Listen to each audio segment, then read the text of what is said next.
किसी ने बड़े कमाल की बात कही है कि कोई भगवान के लिए सब कुछ छोड़ देता है और कोई भगवान पर सब कुछ छोड़ देता है।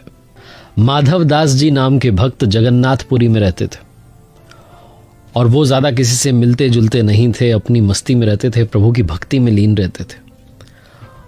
उनका कहना था कि प्रभु मुझे दर्शन देते हैं, आते हैं, खेलते भी हैं, लीलाएं करते हैं, भोग लगाते हैं, सब कुछ होता है।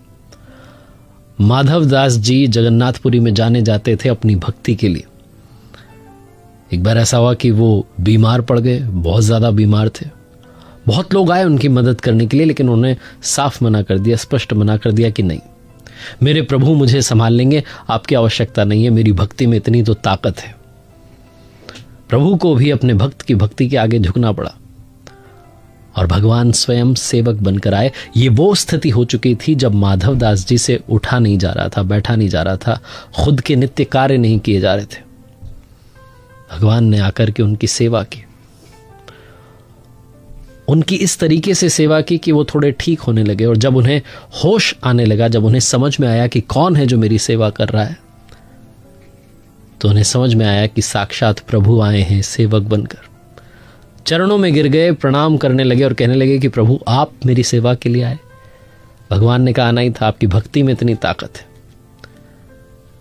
तो माधव दास जी महाराज जी ने कहा कि भगवान आप आ गए, आपने आकर के सेवा कर दी, लेकिन एक बात बताइए, आप तो बहुत आसान कर सकते थे, आप तो मेरा रोग ही गायब कर सकते थे, आपको सेवक बनने की क्या आवश्यकता थी। भगवान कहते हैं कि तुम्हारा प्रारब्ध है, यानी कि पूर्व संस्कार है, ये तो भोगना पड़ेगा। तो माधव दास जी ने पूछा कि प्रभु बहुत ज्यादा तबीयत खराब हो गई है, उठा बैठा नहीं जा रहा है, आपको बुलाने की आवश्यकता पड़ गई, आपको आना पड़ गया, अब और सहा नहीं जाता। तो भगवान ने कहा कि और सहना तो पड़ेगा, क्योंकि 15 दिन का अभी भी प्रारब्ध बचा हुआ है, अभी भी पूर्व संस्कार कहते हैं 15 दिन तुम ऐसे ही रहोगे। माधव दास जी ने कहा बहुत समस्या हो जाएगी, बहुत ज्यादा बीमार हो जाऊंगा, सहा नहीं जाएगा। भगवान ने कहा बस इतनी सी बात, ये 15 दिन की बीमारी मुझे दे दो। माधव दास जी स्वस्थ हो गए और भगवान 15 दिन बीमार हो गए। ये तो बात हुई भक्त की, भक्त के लिए भगवान के प्रेम की। लेकिन आज भी साल में एक बार जगन्नाथ भगवान जी को स्नान कराया जाता है, इसे स्नान यात्रा कहते हैं। और इसके बाद 15 दिन के लिए जगन्नाथ भगवान जी आज भी बीमार होते हैं।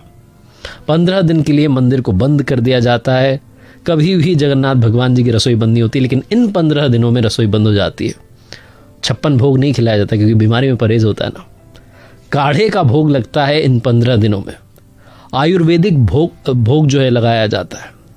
और जगन्नाथ धाम मंदिर में भगवान की बीमारी की जांच करने के लिए हर दिन वैद्य जी आते हैं, फलों का रस दिया जाता है, छेना का भोग लगता है, सोने से पहले मीठा दूध जो है अर्पित किया जाता है। भगवान जगन्नाथ जी बीमार हो गए, 15 दिनों तक आराम करते हैं और उसके बाद फिर जगन्नाथ जी की यात्रा निकलती है, जब वो पूर्ण रूप से स्वस्थ हो जाते हैं। बहुत सारे भक्त आते हैं। ये कथा बताती है कि भक्तों का जीवन सुखमय बनाने के लिए भगवान भी तकलीफ सह लेते हैं, अपने भक्तों की मदद के लिए अवश्य आते हैं, अगर भक्तों की पुकार में वो ताकत है। अपना प्रेम बनाए रखिए, अपनी भक्ति की ताकत को बनाए रखिए। आप जिस भी नाम से उन्हें पुकारते हैं, आपकी श्रद्धा में कमी मत आने दीजिए। ऊपर वाले के आशीर्वाद के साथ, अपनी मेहनत और अपनों के प्यार के साथ कर दिखाओ कुछ ऐसा कि दुनिया करना चाहे आपके जैसा।